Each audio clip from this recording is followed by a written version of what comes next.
monter sur un éléphant, c'est haut,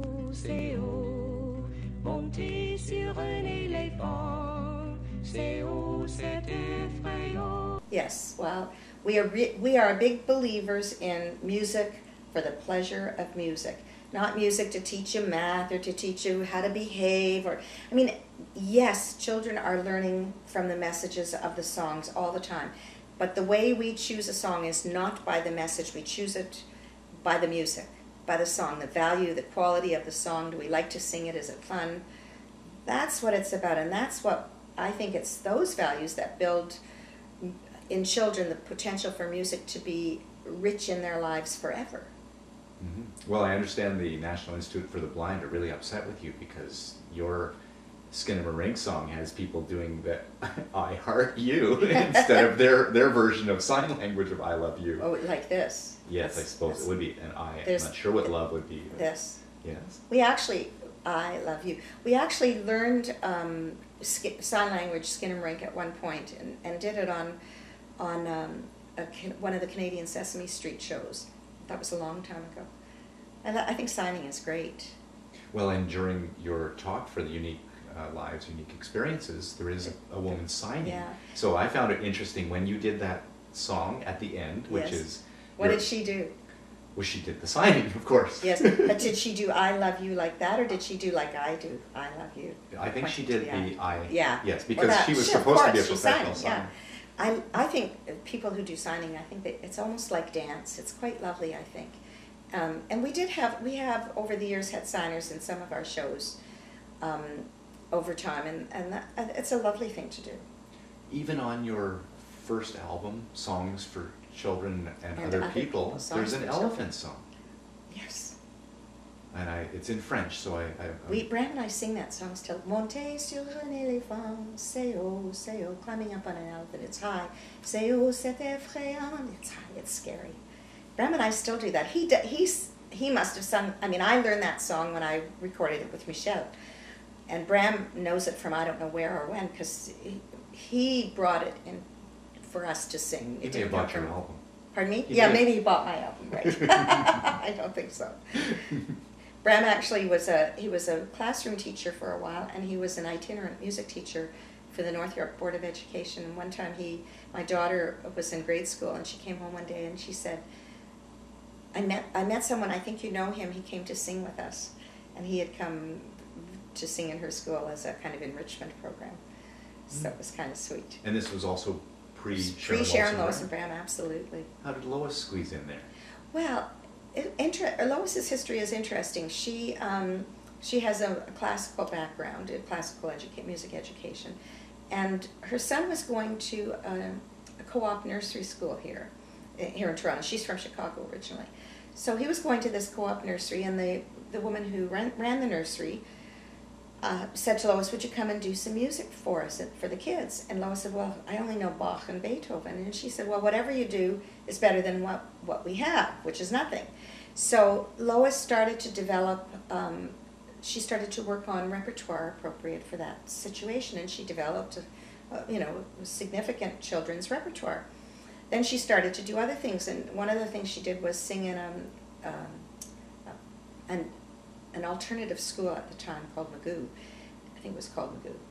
And I had a friend whose children were there, and the friend knew me as a singer, doing nice things with children. And I was working at the time through Mariposa in the Schools, which was a program put out by Mariposa Folk Festival, or initiated by Mariposa Folk Festival, which put performers like us into the schools on a freelance basis, a day here, a day there. And in the schools, we'd sing for 4 or 5 classes of children. It was a pretty intense experience and a great learning opportunity. You're really working for your money, then. Oh, yes, and it wasn't a lot of money. But it was fun, and we learned a lot. So in those days, Lois was working in the school, and also she had started a program in the libraries. And I was working through Mariposa, and this mutual friend thought we should know each other and introduced us. And really, it was as innocent as that, and that's how we became acquainted. And then I brought Lois into the Mariposa in the Schools program. She introduced me into the library program, And so we became friends and colleagues in that situation, and Bram was already involved with Mariposa in the schools. So we were just three people in our three separate lines, you know, each of us doing our own things when we first met. And so you evolved from sharing loads of Bram? It was very funny, you know, when we named ourselves, Lois's husband, as we were struggling to figure out, we knew we were going to use our names, but it could be Lois, Bram, and Sharon, Bram, you know, it could have gone any of those ways, and ultimately we liked Sharon, Lois, and Bram, the flow of that the best. But Lois's husband, Ernest, said he thought we should call ourselves Sharing Loads of Bram. People struggled with our names. One name is really easy. 3 names is hard. A lot of people still refer to us, and adults, as Sharis, Lois, and Bram, which I find amusing. Well, and it has the hook, Sharon, Lois, and Bram, and well, I hope it does, and you know, it took people a long time I think, to get used to it.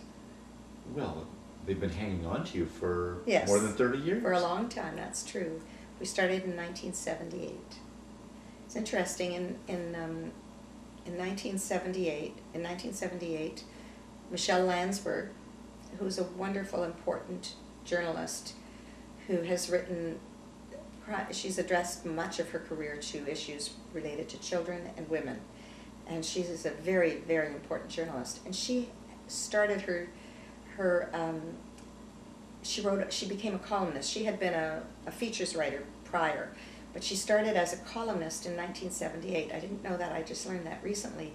And so at the beginning of her columnist career, it was the beginning of our trio recording career, and she wrote the first review of our album that anyone ever wrote, and we quoted it for our entire career because it was the best review you could ever have in your life. One of the quotes that I remembered was, "Simply the best." Pretty good. You couldn't buy one like that. That's so right. It was high praise and valued coming from her.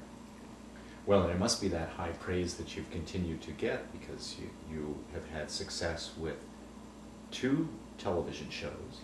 Yes, we have had 2 series, The Elephant Show, Sharon, Lois, and Bram's Elephant Show, and Skinnamarink TV, which is more recent. And we love doing television.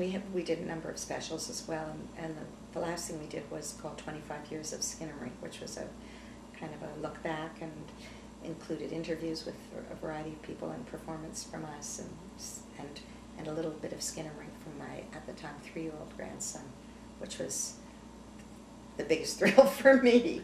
Oh, yes. Bram's grandchildren were on our TV shows because he had the oldest grandchildren, has the oldest grandchildren, so they had more of a role, and my grandchildren have not. It's so cute. They expect, when I show them, when they watch the shows with me, they kind of expect to see themselves there. Where am I? Yes. It's very cute.